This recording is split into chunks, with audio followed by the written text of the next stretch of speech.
Hi everybody, welcome back to another walkthrough video, this time of the absolutely massive MGM Grand. The largest hotel complex in the States, the third largest hotel complex in the world, over 6,800 rooms, and it incorporates an old hotel. Let's take a look.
So when I first came to Vegas in 1998, they'd already changed, if I recall correctly, the original entrance to MGM Grand. Some of you may remember it was a big fiberglass lion's head, and you used to walk through it to get to the casino right in front of me there.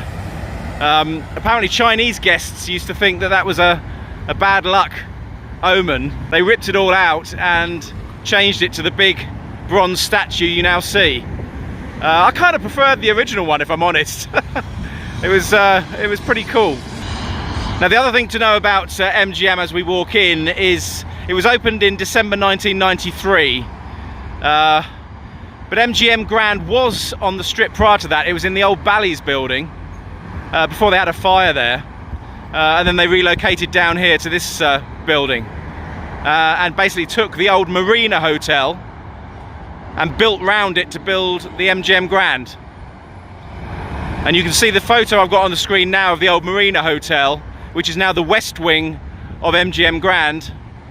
In my strip walk videos, I explained to you the last time I stayed at MGM Grand was summer 2007, when my marriage was pretty much collapsing at that point and ended the following year. And we had the most miserable time here, we really did. And it wasn't all to do with the marriage collapsing, it was also to do with the fact that we ended up in the West Wing. And the reason I wanted to mention this really was because you get a lot of comps on M-Life of West Wing rooms. I would just say one thing: avoid at all costs. The rooms in there, sadly I don't have one booked so I can't show you it, but the rooms in there are basically like a studio apartment, like a all-in-one apartment. You have one window behind the bed, very small, the bed, and then the sort of bathroom area all in one square, and it's they sort of do things with the mirrors at either side to make them look bigger, but they are incredibly small, and the whole wing looks like a prison block. So with my sort of situation at the time, knowing probably my personal situation was going to change very shortly, but still being out here with the ex, I sort of felt like I was in a prison in a way, both mentally and physically. So we're going to go down here now, and I'll just show you the wing. I can't show you a room, but I'll show you the wing. But this initial section here used to have the Rainforest Cafe here a few years back, which was quite a fun restaurant. They seem now to be turning it into like a bowling alley down there, and various games for the millennials, I guess.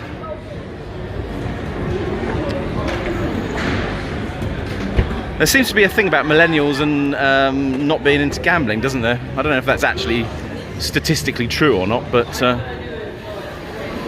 anyway, so yes, if you go through here now, This is where you come into the West Wing. Now when we stayed here, they just launched it, and you had quite a plush sort of entrance. It was all the doors were like a crimson, they had a crimson sort of plastic film over them. And you used to walk in here to like a separate sort of reception area before you walked to your room. Now I think they totally changed this now. Yeah, they have, yeah. I mean, it's just a regular walkway now. So I'm assuming this is all under construction for something else at the moment, but and the walk to the pool from this particular area was, well, it was about 20-25 minutes. So let's have a look at the walkway at least, and you'll see what I mean about the prison effect. And this is the corridor area for the West Wing. Very claustrophobic, actually. This is a bit like the rooms. It really just reminds me of being in prison. It really does. Incredible. So yes, do not stay in the West Wing, whatever you do.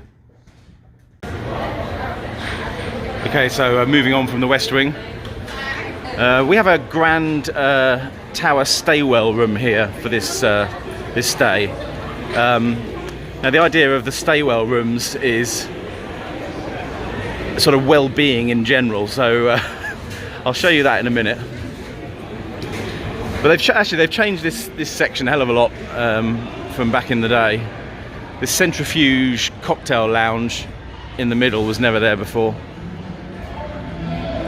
And they've put shops here that weren't here. It's a bit of a wasted space initially, so they're probably making better use of it. But one of the main areas or one of the main attractions, I guess, of this property was the lions. You used to have lions, yeah, just to the side here, which I'm guessing are no longer here. In fact, yeah, it was basically where this sports bar is now was the lion enclosure bit. Obviously in the days of all the shows, etc., with Siegfried and Roy. Yeah, so they've ripped out all of that really. And in terms of the casino, has it been a lucky one for me? Yeah, I wouldn't say hugely. It's very cavernous, this casino. It's a vast amount of space. Oh, and actually, by the way, while we're going past the MGM Grand Buffet, which I've never tried, but I've been warned off it numerous times, so I trust people's judgment on that one. But we were in this casino last night, and the drink service was absolutely abysmal, and we've been used to excellent drink service the whole 2 weeks we've been here. And I think it's just too big for the number of servers they have. I mean, it probably is the largest gaming area of them all on the strip, I would say. I don't know the statistics to that, but it always seems it to me. But because it's a bit like an aircraft hangar, the actual atmosphere is sort of lacking really, I think. Now you've got the David Copperfield Theatre up here, which Suzanne and I went to see. We were staying at Tropicana at the time and came over for it, and if I'm honest, I always thought it was a bit of a relic from the 80s. But I was actually pleasantly surprised. I thought the show was absolutely excellent, so I would actually recommend David Copperfield. And I probably preferred him to Penn and Teller, actually.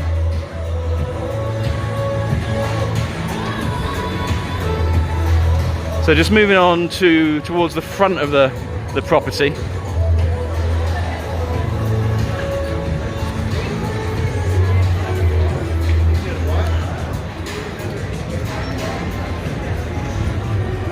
Yeah, we were playing all around here last night. This bar's new, that was never there before.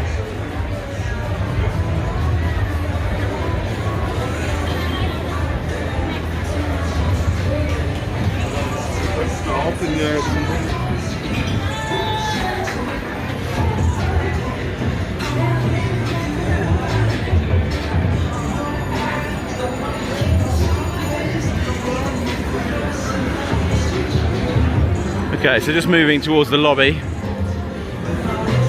Got to show you the lion, right? Now the lobby itself is huge. But if you're gold M Life or above, there is a private check-in area which I suggest you use, because the queues for check-in here are notoriously long.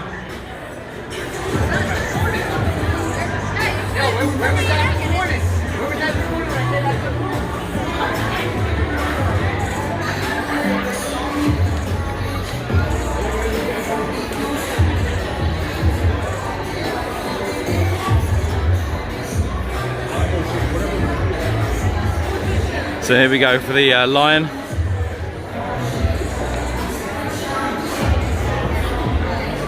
think that always looks great. Really, really nice. So let's go and check out the room.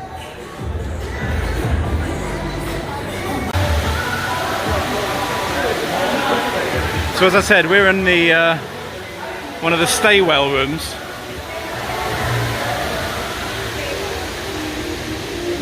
I think there's about, I don't know, 3 floors or something of staywell accommodation.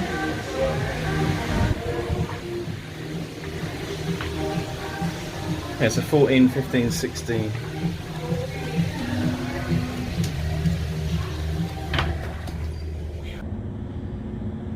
So here we are on the 16th floor. And actually you have explanation of everything that's in the room here on these posters on the wall. So you have an aromatherapy unit, you have an air purification machine, and you have a shower infuser, which apparently reinvents the shower experience. So we're in 16121. And these corridors are huge. There is no doubt they're the largest corridors in any hotel I've been in Vegas, that is for sure. They just go on forever. Hence the fact there's 6,800 odd rooms. So let's take a look at the room. So here we have it. And the first thing you're greeted with when you walk in here is the smell. It's a very nice smell, sort of a menthol, I don't know, sort of smell. Nice bathroom.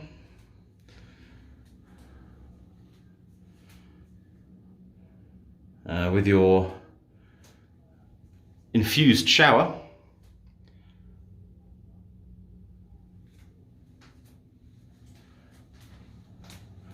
And then in here, your hanging spaces in here.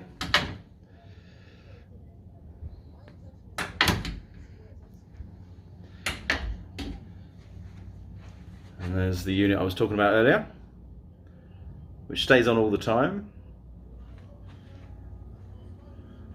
Decent telly.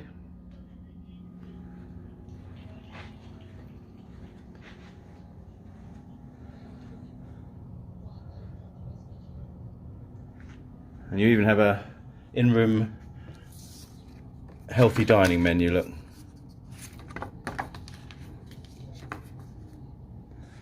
And that's what's on it.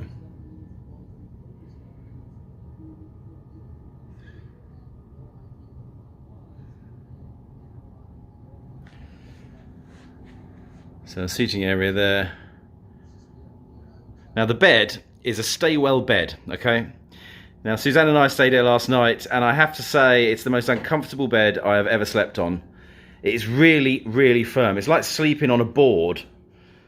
They'll probably say it's good for your back, but it resulted in me waking up at 5 o'clock this morning and not being able to get back to sleep. So yeah, I'm not impressed with the bed particularly, if I'm honest. But if you like hard beds, you'll probably love it. That aside, I think this room is fabulous. The view is to die for. And if you have a look at the view at night in these photos I'm putting up now, it just gets better and better.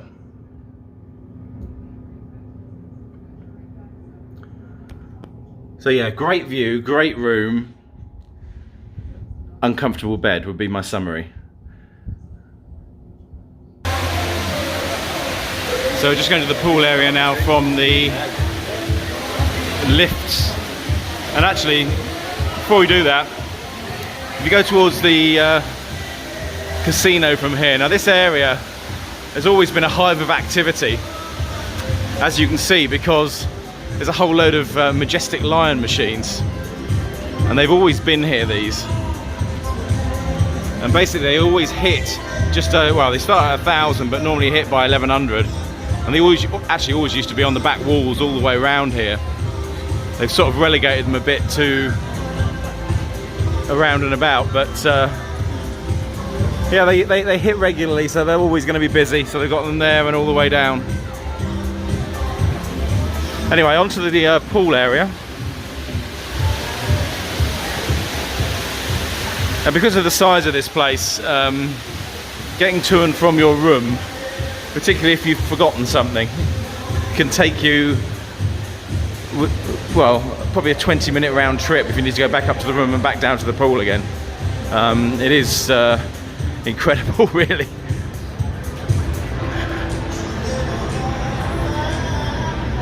But once you know your way around, it's not so bad. All of your dining options are basically down here. From upscale dining to a food court, it's all there.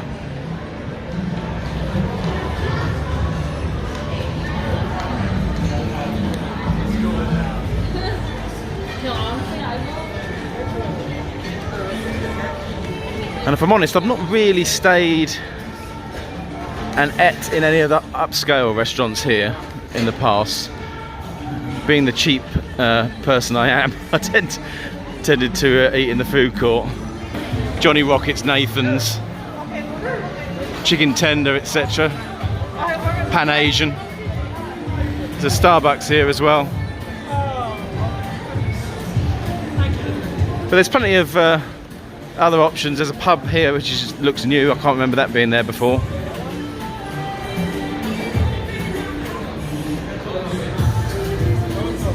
Yeah, burgers, barbecue and beer. Actually, that looks quite nice. My sort of thing.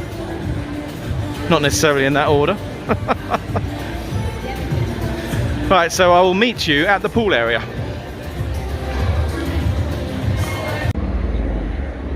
So here we are in the pool area at MGM Grand.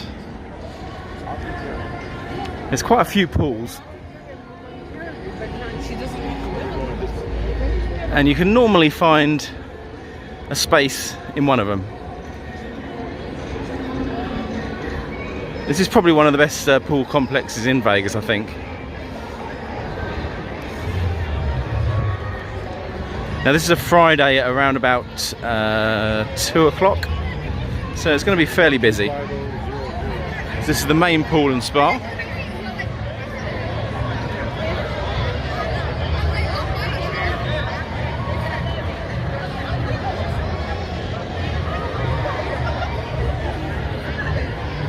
And then the one over this side is called the Live Lucky Pool and Spa. This is the one with the music, basically, and there's a DJ here. So this is going to be louder than the rest, but not too bad. And then moving on.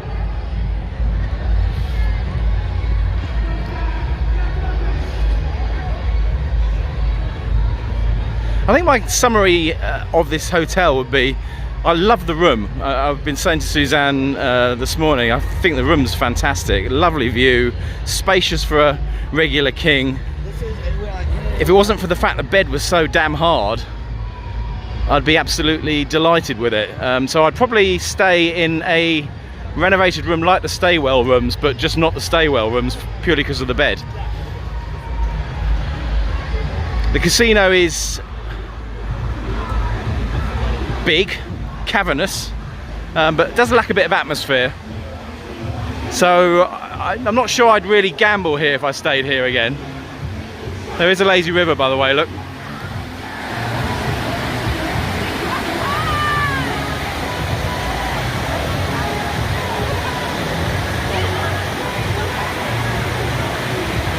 So yeah, nice area that, albeit quite busy.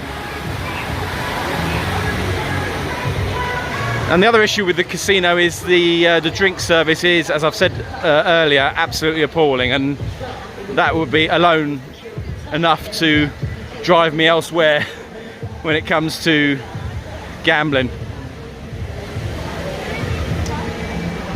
I'll just show you a bit more of the lazy river.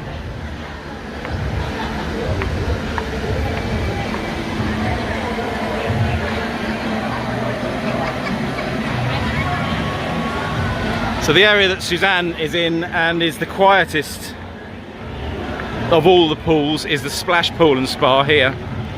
And this is where we set up this morning. Yeah. There's no music around this one. Plenty of lounges. So it seems that most people are elsewhere.